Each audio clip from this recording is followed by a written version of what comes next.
गए फिर अपने अकेलेपन में। मैंने तो कहा था एक रात अपने बहन के घर ठहर जाती। हाँ जी ना, ऐसे बहू बेटी वाले घर में रुकना ठीक नहीं लगता। और वैसे भी वहां रहकर भी मैंने अपनी किस्मत को ही कोसना था। अपनी किस्मत को कोस के आज तक मिला ही क्या है? हमारी किस्मत का सच तो यह है कि हमारी औलाद नहीं है और ना ही होने की गुंजाइश है। तुसी जानते हो ज्यादा दुख कब होता है? जब आस पड़ोस की औरतें अपने बच्चों को मुझसे दूर रखती है। उन्हें ये लगता है कि अगर एक बांझ ने उनके बच्चों को छू लिया तो गलत हो जाएगा। ना जी ना, रोते नहीं, रब है ना, सब देखता है, शांत हो जाओ।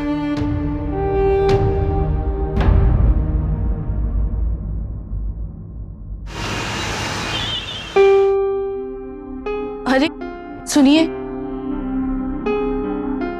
तुसी तैयार हो गए? बस 2 मिनट रुकिए, हुणे नाश्ता लगाती हूँ। अरे आज रहने दे, तेरी तबीयत ठीक नहीं, तू आराम कर ले। लेकिन जी लेकिन कुछ नहीं, तुम आराम करो आज। सुनिए ना, कुछ दिनों से आपसे एक बात करने की सोच रही थी। हम लोग अनाथ आश्रम से एक बच्चा गोद ले लें।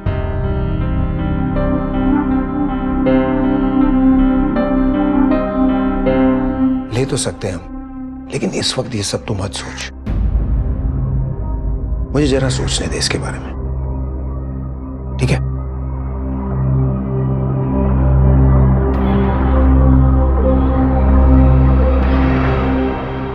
नमस्कार, मैं पूजा गौर सावधान इंडिया में आप सबका स्वागत करती हूँ।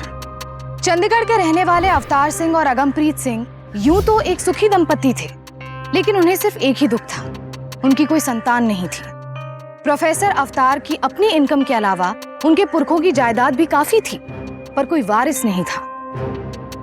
बच्चा ना होने का गम अपनी जगह है, लेकिन जब समाज के लोगों के ताने निसंतान पति पत्नी को तीर की तरह लगते हैं तो उनका दुख घुटन बन जाता है।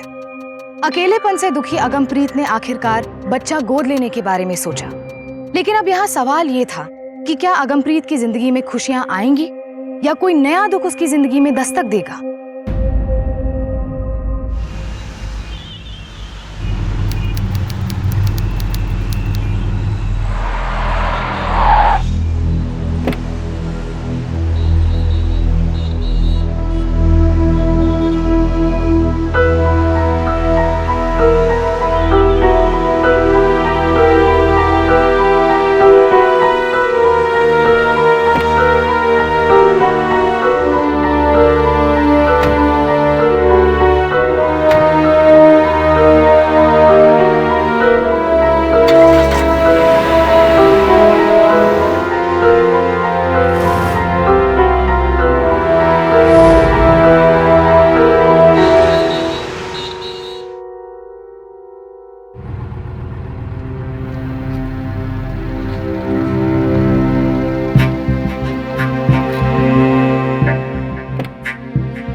वाहिगुरु जी दी सौं बुआ जी, मैं सच कह रहे हैं। फूफा जी और दीपाली अक्सर बाहर मिलते हैं, मैंने अपनी आंखों से देखा उन्हें। फूफा जी उसे अपनी कार में बिठाकर कहीं ले गए। चुप कर, अपने फूफा जी के बारे में ऐसी गल्ला करते हुए तुझे शर्म नहीं आती? दीपाली उनके दूर के रिश्तेदार की बेटी है और उन्हीं के कॉलेज में पढ़ती है। रास्ते में मिल गई होगी तो लिफ्ट दे दी उसे। तू भी ना बस। देखो जी, अगर 1 लाख महीना किराया देना हो तो आगे बात करो, वरना रहने दो। हाँ, अगर मार्केट 70,000 का है तो आप कहीं और देख लो घर किराए पे। ओहो, मुझे तो समझ ही नहीं आता कि इस तरह कितने महीने घर को खाली रख के किराए का नुकसान उठाओगे। कभी कभी नुकसान में भी फायदा होता है। मतलब ये कि अगर मैं ये घर को किराए पे चढ़ाऊं तो फिर तुमसे कहाँ मिलूंगा? अरे ये क्या किया? मेरा सारा ड्रेस खराब कर दिया। तो उतार दो ना, घर जाते वक्त नहीं दिलवा दूंगा तुम्हें। ना।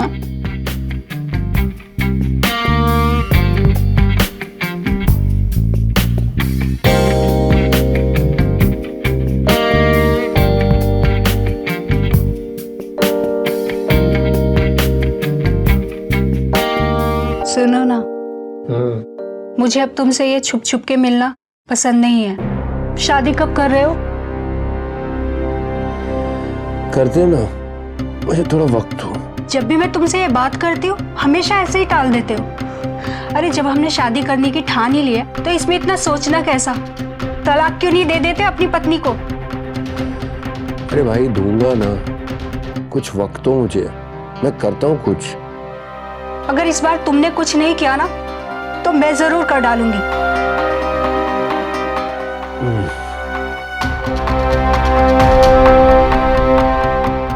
क्या कर डालूंगी?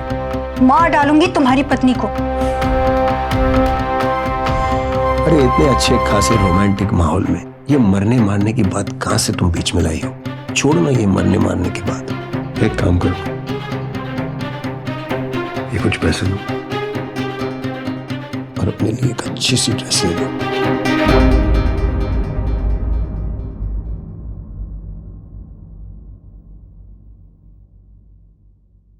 ताई जी आपकी बारी, जल्दी खेलो ना।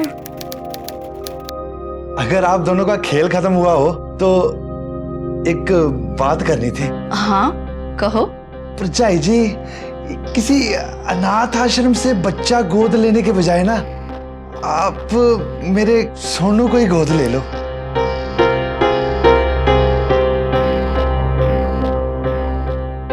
तुसी आ गए। सत श्री अकाल भरा जी।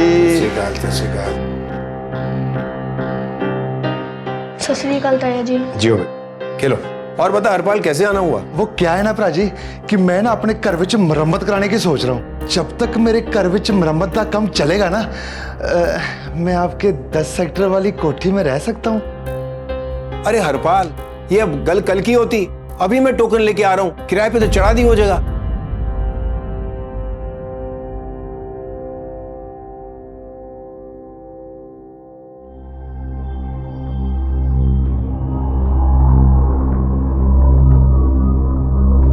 आपने हरपाल को कोठी में रहने से मना क्यों कर दिया?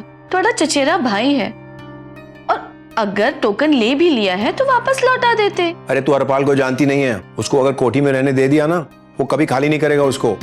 उसकी नीयत बहुत खराब है, वो कब से मेरी जायदाद पे नजर लगाए बैठा है।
हेलो, हाँ बेटा दीपाली। अच्छा तो लगता है तुम्हारी बीवी तुम्हारे साथ है। हाँ हाँ, वो नोट्स मेरे पास है, मैं घर पे छोड़ के जाऊंगा। तुम्हारी आंटी से आकर ले लेना कल। आंटी माय फुट, मैं वहां जाऊंगी ना तो उसका खून ही कर बैठूंगी। ये दीपाली कल तो अनु मिली थी ना, तब नोट्स नहीं लिए? तुम्हें कैसे पता? वो कल समर आया था, उसी ने बताया। समर कल घर आया था और अपने फूफा जी से मिले बगैर चले गया? अरे उसे एग्जाम फीस भरनी थी इसलिए जल्दी चला गया। अवतार की पत्नी को अंदाजा भी नहीं था कि उसका पति उसे धोखा दे रहा है। अवतार और दीपाली के रिश्ते को अब काफी अरसा हो चुका था और अब दीपाली उस पर पूरा अधिकार चाहती थी। उसे अगमप्रीत बिल्कुल बर्दाश्त नहीं थी। लेकिन अवतार के क्या इरादे थे? क्या वो इसी तरह से एक्स्ट्रा मैरिटल अफेयर रखेगा या अपनी पत्नी को तलाक देगा? और अगर नहीं तो क्या दीपाली अपनी धमकी सच कर दिखाएगी?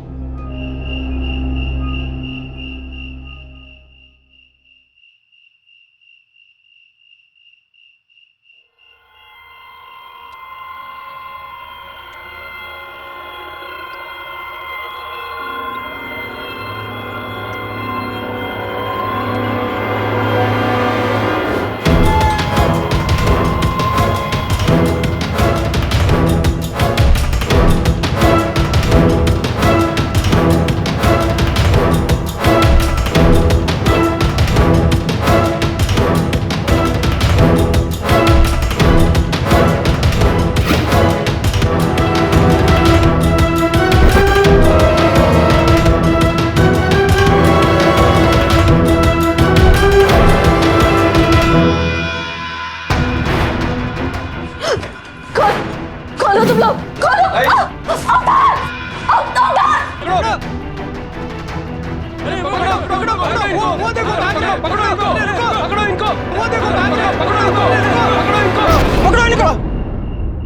भाई साहब आप ठीक तो है? जी मैंने इन दोनों को अंदर घुसते हुए देखा, तभी मैंने गुरुद्वारा से सभी भाइयों को इकट्ठा किया और पुलिस को फोन कर दिया और पुलिस आती होगी। अवतार जी, लगता है कोई चोर उचक्के थे जो आपके घर में चोरी के इरादे से घुसे थे। नहीं इंस्पेक्टर, वो आए थे हमें खून करने के इरादे से। उन्होंने तो आते ही चाकू निकाल लिया था। अगर इनकी आंख वक्त पर ना खुलती और प्राची गुरुद्वारे से अपने लोगों को लेकर ना आते तो उन्होंने तो हमें मार ही डालना था। वैसे आपको उनका हुलिया तो याद होगा?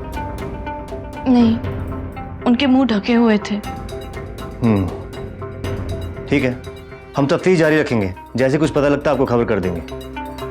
आखिर पता तो चले वो लोग थे कौन। क्या ये सच में चोर लुटेरे थे या किसी ने साजिश के तहत उनको यहाँ भेजा था? उनके अंदाज से बिल्कुल नहीं लग रहा था कि वो सिर्फ घर लूटने आए हैं। अगर उनका इरादा किसी की जान लेना था तो किसकी? अगर एक बार वार खाली जाए तो हमलावर हमेशा दूसरी कोशिश करते हैं।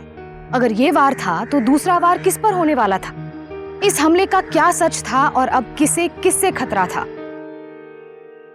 क्या हुआ बुआ जी, आप ठीक तो है ना? कुछ नहीं बेटा, छोटी सी चोट आई। अरे क्या हुआ प्राची? कौन थे वो लोग जिन्होंने ये सब कुछ किया? पता नहीं कौन थे, लेकिन जो भी थे गलत इरादे से आए थे।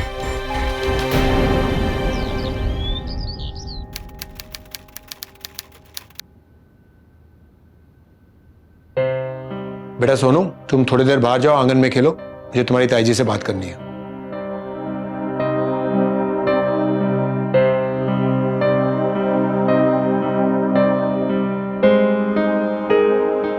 सुनिए जी, क्यों ना हम सोनू को गोद ले ले?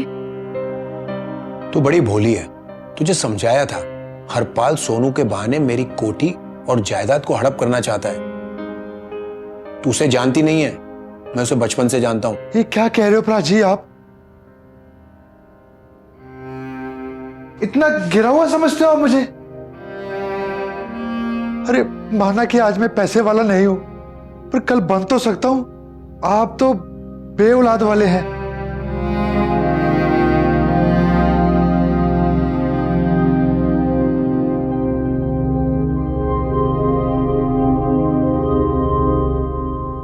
और कभी बन भी नहीं सकते आप औलाद वाले। ये तुम क्या कह रहे हो हरपाल? माफ करना प्रजाई जी अगर आपको बुरा लगा हो तो, पर यह सच है।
मैंने कहा था ना बुआ जी आपसे, फूफा जी और दीपाली के बीच में कुछ तो चल रहा है। इसीलिए सबूत जुटाने के लिए चोरी से मैंने ये कैमरा कोठी में लगा दिया था, ताकि आपको यकीन दिला सकूं।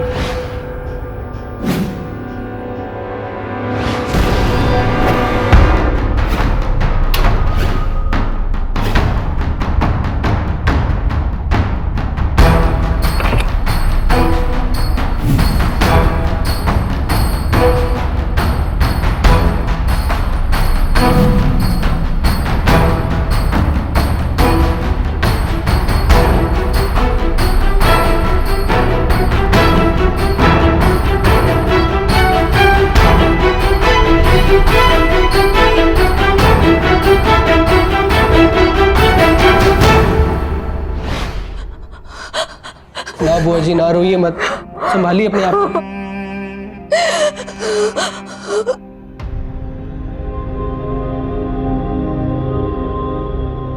शर्म नहीं आई ਤੁਹਾਨੂੰ ऐसा करते हुए? आज अगर अपनी बेटी होती तो वो दीपाली की उम्र की होती, और तुझे होते ना। छी, कैसे आदमी हो? इससे अच्छा तो होता कि मैंने मार दिया होता। कम से कम ये सब तो नहीं देखना पड़ता।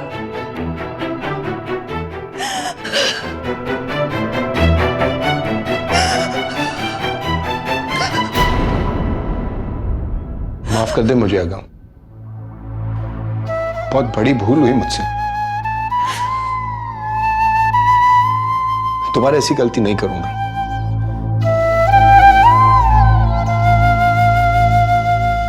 अपनी किस्मत को खोज के आज तक मिला ही क्या है? हमारी किस्मत का सच तो यह है कि हमारी औलाद नहीं है और ना ही होने की गुंजाइश है। कुछ दिनों से आपसे एक बात करने की सोच रही थी। हम लोग अनाथ आश्रम से एक बच्चा गोद ले लें। ले तो सकते हैं हम, लेकिन इस वक्त ये सब तो मत सोच। मुझे जरा सोचने दे इसके बारे में। वाहिगुरु जी दी सौं बुआ जी, मैं सच कह रहा है। फूफा जी और दीपाली अक्सर बाहर मिलते हैं, मैंने अपनी आंखों से देखा उन्हें। अपने फूफा जी के बारे में ऐसी गल्ला करते हुए तुझे शर्म नहीं आती? दीपाली उनके दूर के रिश्तेदार की बेटी है और उन्हीं के कॉलेज में पढ़ती है। रास्ते में मिल गई होगी तो लिफ्ट दे दी उसे। हाँ बेटा दीपाली, हाँ, वो नोट्स मेरे पास है, मैं घर पे छोड़ के जाऊंगा। तुम्हारी आंटी से आकर ले लेना कल।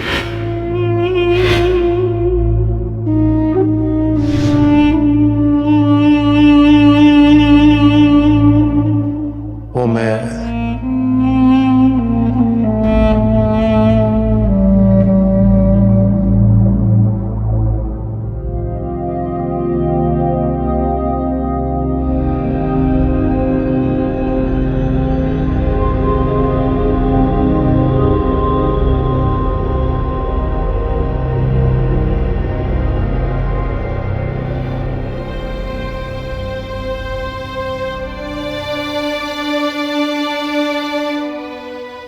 अगम, तोड़ दे ये चुप्पी। मैंने कहा ना, मुझसे बहुत बड़ी भूल हुई है। मुझे माफ कर दो प्लीज। तुम्हारे सर की कसम खाता हूं, अपने जीते जी दोबारा ऐसी गलती कभी नहीं करूंगा। प्लीज अगम। माफ कर भी दूंगी तो क्या होगा? आपके साथ अब पहले जैसा रिश्ता नहीं रह पाएगा।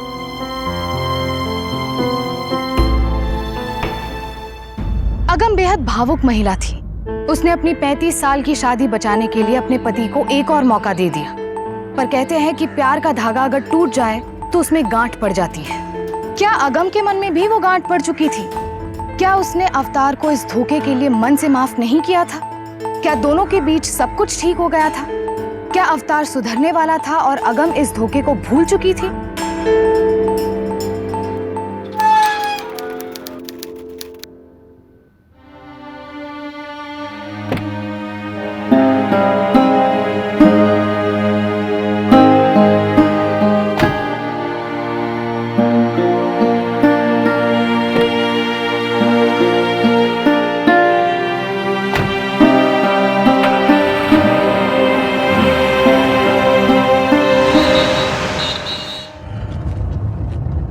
एक हफ्ता होने को जा रहा है। तूने मुझसे कोई गल नहीं की।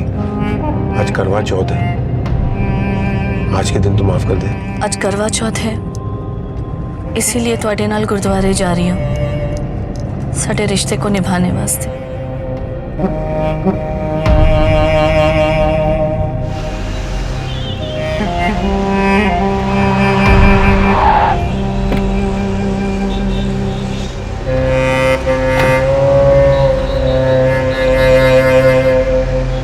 सत श्री अकाल रागम जी, सत श्री अकाल अवतार जी। और ठीक है जी सर?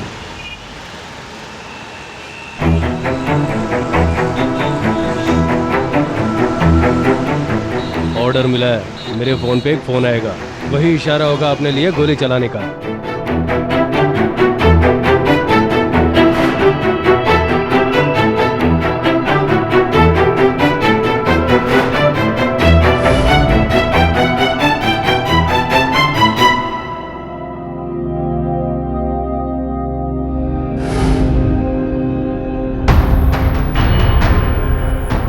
अरे फोन आया, फोन आया। ओ, बच गया। तो क्या हो रहा?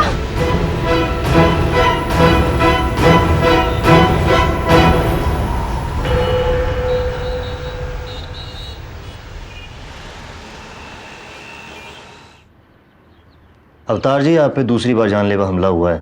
इंस्पेक्टर साहब, हमें कौन मारना चाहता होगा? मुझे यही तो पता लगाना है।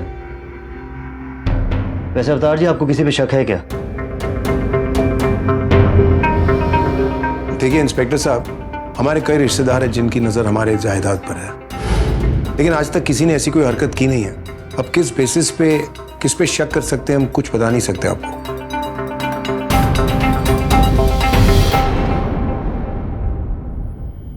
अरे तुम समझते क्या हो अपने आप को?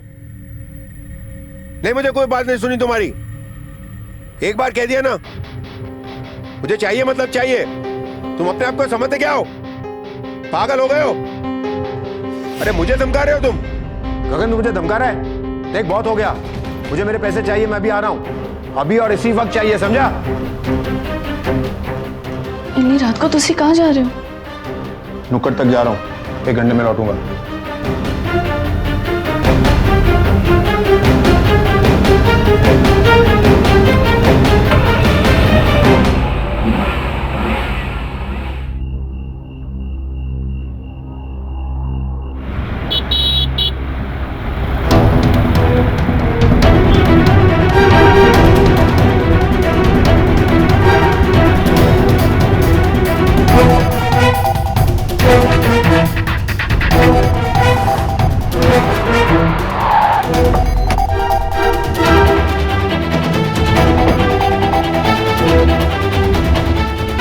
मेरे पैसे लौटा।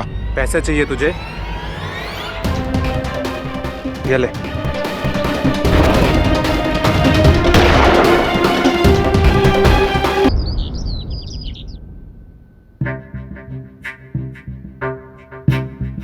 हेलो हरपाल। हाँ परजाई जी। तेरे प्राची कल रात को घर से गए हैं, 1 घंटे में लौटूंगा बोल के गए थे, अब तक नहीं लौटे।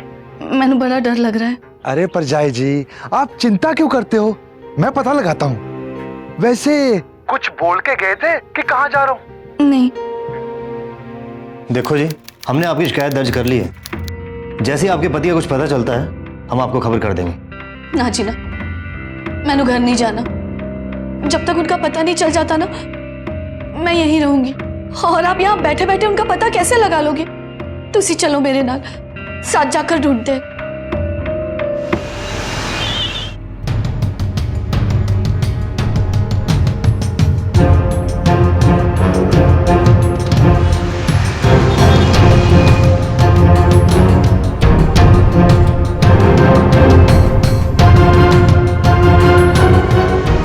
हवलदार, तो हरपाल जी के साथ यहाँ जाके चेक करो। हम लोग आगे चेक करते हैं। जाओ।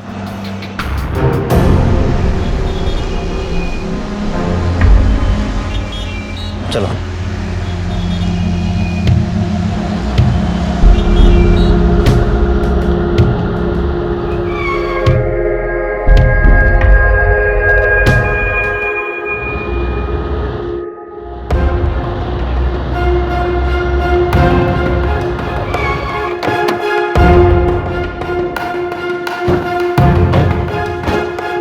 देखिए मैडम, हमने आपके पति को ढूंढने की पूरी कोशिश की, लेकिन उनका शहर में कहीं पता नहीं है। अभी आप घर जाइए और आराम कीजिए। जैसे ही उनके बारे में कुछ पता चलता है, हम आपको इत्तला कर देंगे। जी सर, ज़िरकुर भट्टे के सामने एक लाश मिली है। उसके पास से जो आईडी बरामद हुई है, उसके ऊपर अवतार सिंह का नाम है।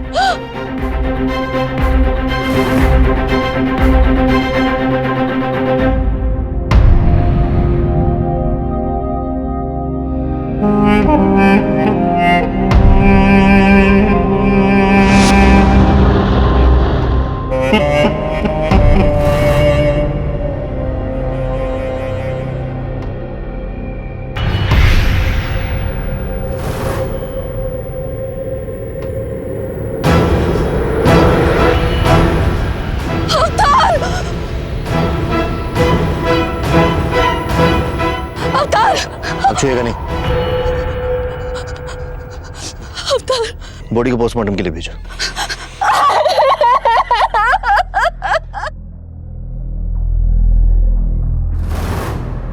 अवतार की हत्या कर दी गई थी। आखिर किसने की थी अवतार की हत्या, और क्या वजह थी इस हत्या के पीछे? किसी की अवतार से ऐसी क्या दुश्मनी हो सकती थी कि वो अवतार की हत्या कर दे? अगमप्रीत अपने जिस पति की कई घंटों से तलाश कर रही थी, उसकी लाश देखकर कुछ पलों के लिए वो यकीन ही नहीं कर पाई। अवतार ने अगम को धोखा दिया था। अगम अवतार से गुस्सा भी थी, लेकिन उसकी हत्या से अगम को बहुत बड़ा धक्का लगा था। वो बेहद दुखी थी।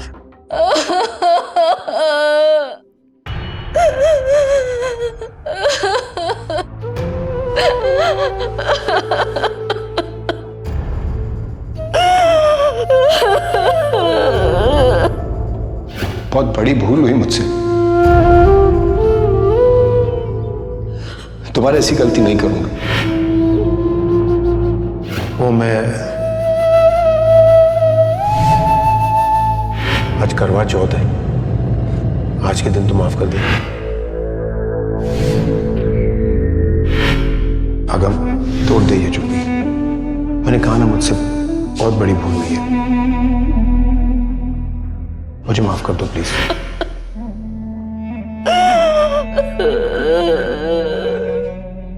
ना बुआ जी ना, संभालिए अपने आप को। हाँ ताई जी, आप रो मत।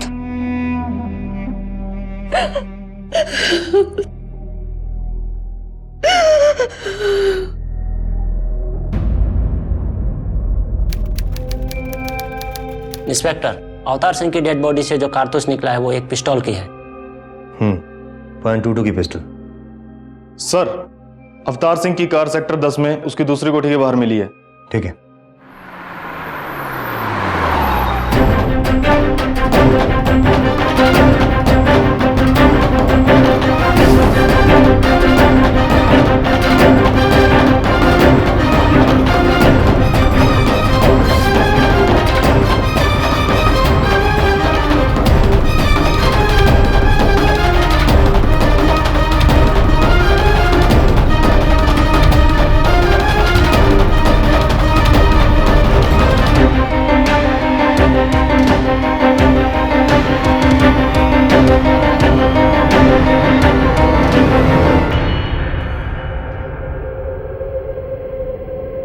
अमन, बोलो से।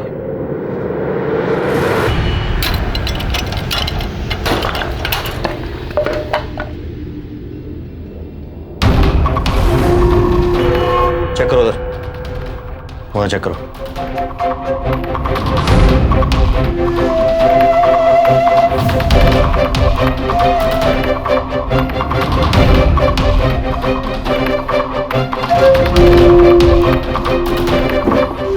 ठीक से चेक करो। सर, ये देखिए। इकट्ठा करो इसे। Yes sir.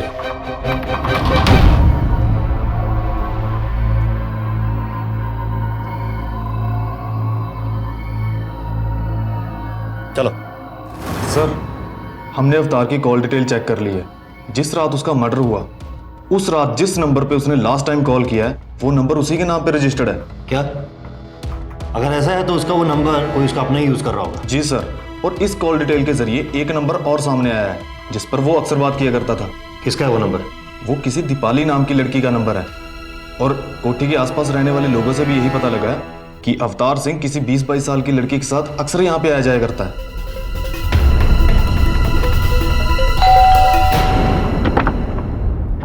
जी दीपाली, हाँ चलिए हमारे साथ, चलिए, आपको हमारे साथ जाना पड़ेगा। चलिए जल्दी जल्दी। सर, आपको गलत फहमी हुई है। मैं अवतार के साथ कोठी पे नहीं जाती थी। अवतार जी की उस कोठी से हमें एक स्पाई कैमरा मिला। अब सच क्या है, जल्दी बता दो। हाँ सर, मैं वहां जाती थी। अवतार और मैं प्यार करते थे और बहुत जल्दी वो अपनी पत्नी से तलाक लेकर मुझसे शादी करना चाहते थे। लेकिन उस समर को हम पर शक हो गया और उसने वहां कैमरा लगा दिया था।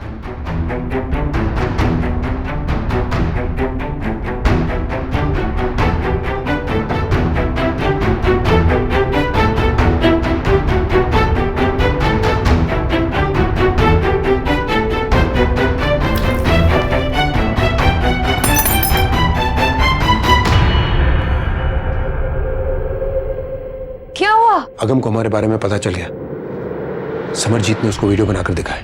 क्या? समरजीत? इस नंबर को पहचानती हो? मरने से पहले अवतार सिंह जी ने आखिरी बार इसी नंबर पे कॉल किया था। 1 मिनट सर।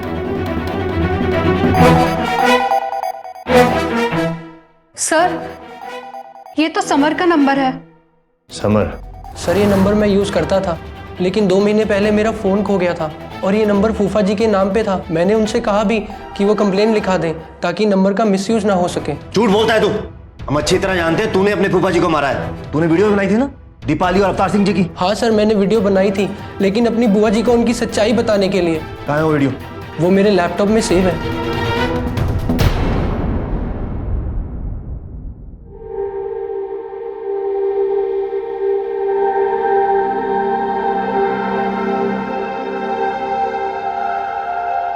मैंने कभी सपने में भी नहीं सोचा कि अवतार ऐसा घिनौना काम करेंगे।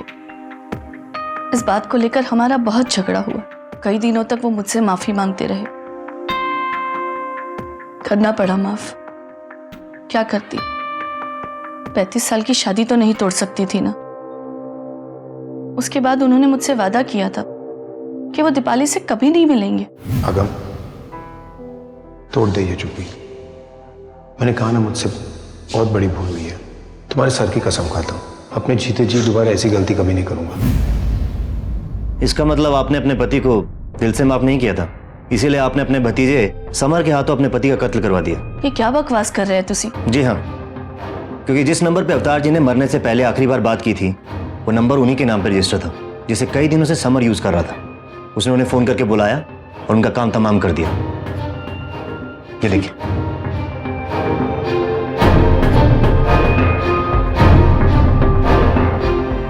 नहीं, ये नंबर खो गया था और मैंने खुद समर को नया नंबर दिलाया था।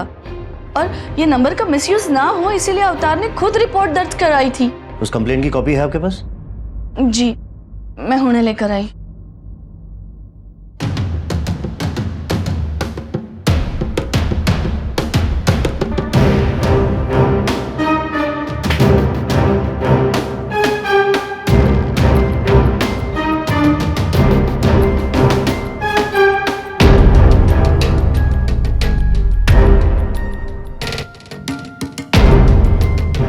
ये देखिए।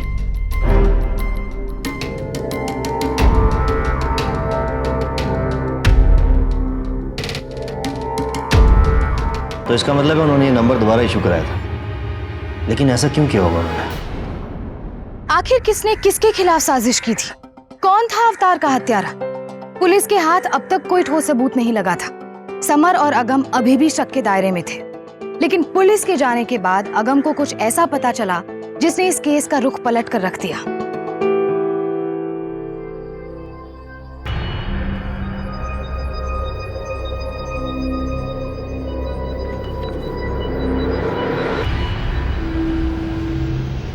गगन? गगन, तू मुझे धमका रहा है? देख, बहुत हो गया। मुझे मेरे पैसे चाहिए, मैं भी आ रहा हूं। इंस्पेक्टर साहब, इस नंबर के आगे मैंने गगन का नाम देखा। अवतार ने यह नंबर शायद गगन को दे दिया था। कौन है ये गगन? हरपाल का दूर का रिश्तेदार है। और क्या जानती हैं आप इसके बारे में? जी हाँ, वो 1-2 बार जेल गया था। अवतार को अपने ऊपर हुए हमले के लिए हरपाल पे शक था। उनको पक्का पता नहीं था, बस शक था, इसीलिए उन्होंने पहले बताया नहीं आपको।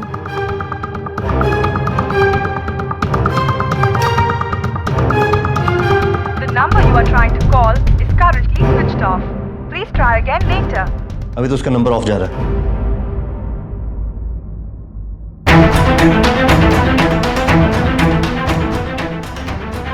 ए, पकड़ो इसको। चल, कौन हो तुम लोग? चल बैठ गाड़ी में, चल। अरे कहाँ ले जा रहे हो मुझे? छोड़ दो, चल। अरे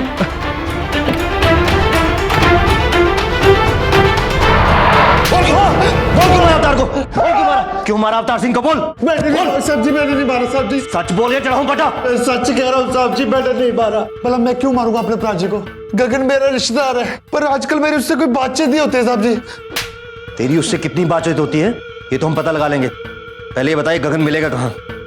साहब जी उसका कोई एक ठिकाना नहीं है। सर इसके फोन में गगन का एक और नंबर है। चल उसको फोन लगा, उसको पैसों का लालच दे और जल्दी बुला। हेलो, हाँ गगन, हरपाल बोल रहा हूँ मैं। मिलेगा तू मुझे आज? क्या बात है? बात तो तेरे फायदे की है। एक काम कर, मुझे वहीं मिल जहां हम हमेशा मिलते हैं। मैं बताता हूँ तुझे मिलके। ठीक है, मैं आता हूँ। ओके।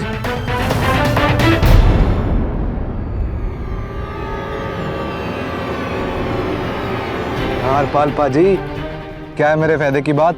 हाँ वो पकड़ो से। अरे पुलिस पकड़ो। बोल क्यों मारा अवतार सिंह को? बोल।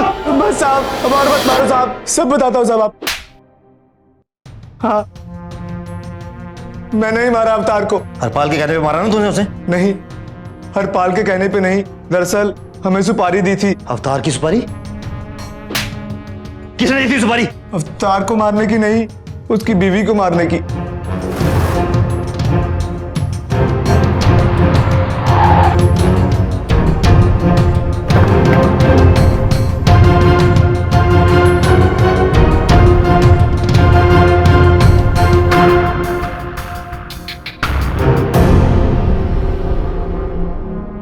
जब भी बात करनी हो मुझसे ये सिम से फोन करना। ये मेरे भतीजे समरजीत का सिम कार्ड है, किसी शक नहीं होगा। और ये 5 लाख, बाकी के 5 लाख मेरी बीवी के मरने के बाद। पर हम 2 बार उसकी बीवी को मारने में नाकाम रहे। पहले अवतार ने अपने घर में घुसकर अगमप्रीत को मारने को कहा।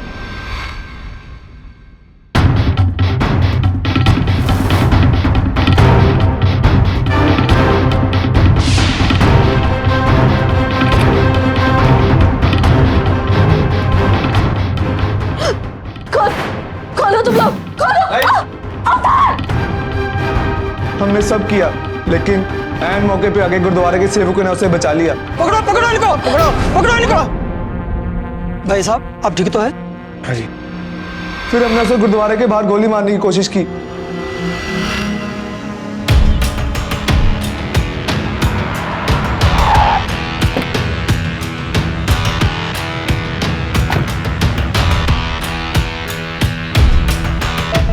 सत श्री अकाल राघव जी। अवतार ने कहा था कि मेरा फोन तुम्हारे लिए इशारा होगा गोली चलाने का।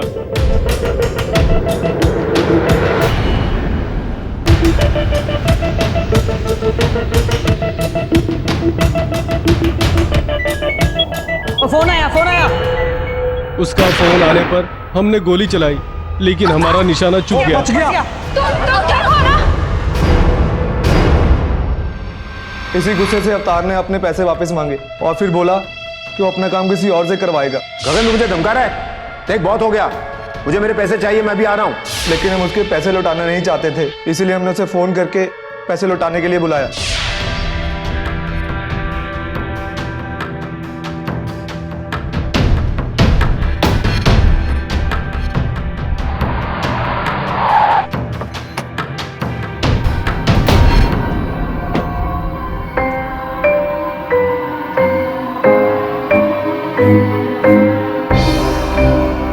मेरे पैसे लौटा। पैसे चाहिए तुझे? ये ले।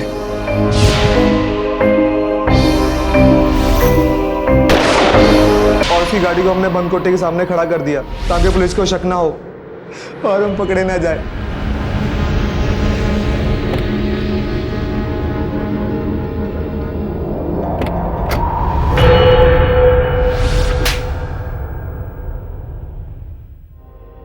गलत तो आपके पति भी थे मैडम। गलत संबंध बनाने के कारण उन्होंने आपको मरवाना चाहा और गगन और उसके साथी ने पैसों की खातिर आपके पति को मार डाला। बुआ जी संभालो अपने आप को।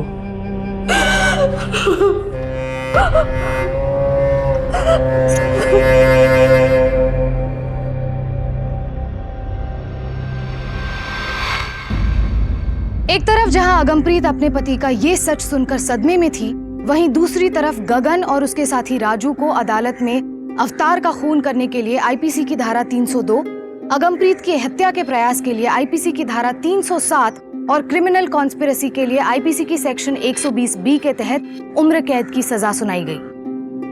अवैध संबंधों का अंत ज्यादातर अपराध में ही होता है। अवतार ने अपनी पत्नी को मारने का प्लान बनाया। वो पत्नी जिसने 35 साल हर हालत में उसका साथ निभाया, जिसने उसकी गलती के बावजूद उसे माफ करके अपनाया, उसी पत्नी को अवतार मार डालना चाहता था, वो भी कॉन्ट्रैक्ट किलर्स के जरिए। लेकिन उन्हीं कॉन्ट्रैक्ट किलर्स ने अवतार की जान ले ली। एक अपराध हमेशा दूसरे अपराध तक ले ही जाता है और यही अवतार के साथ भी हुआ। अगम को जब अपने पति के धोखे के बारे में पता चला था, उसे तभी सावधान हो जाना चाहिए था। गगन और उसके साथी राजू का वार खाली नहीं जाता तो अगम की जान जा सकती थी। रिश्तों में भरोसा सबसे बड़ी चीज है, लेकिन विश्वास भी अगर सावधानी के साथ किया जाए तो ऐसे अपनों के धोखों से बचा जा सकता है। इसलिए सावधान रहिए, सतर्क रहिए, सुरक्षित रहिए। फिर होगी आपसे मुलाकात जुर्म से जंग की सच्ची घटना के साथ। तब तक सावधान इंडिया, इंडिया फाइट्स बैक।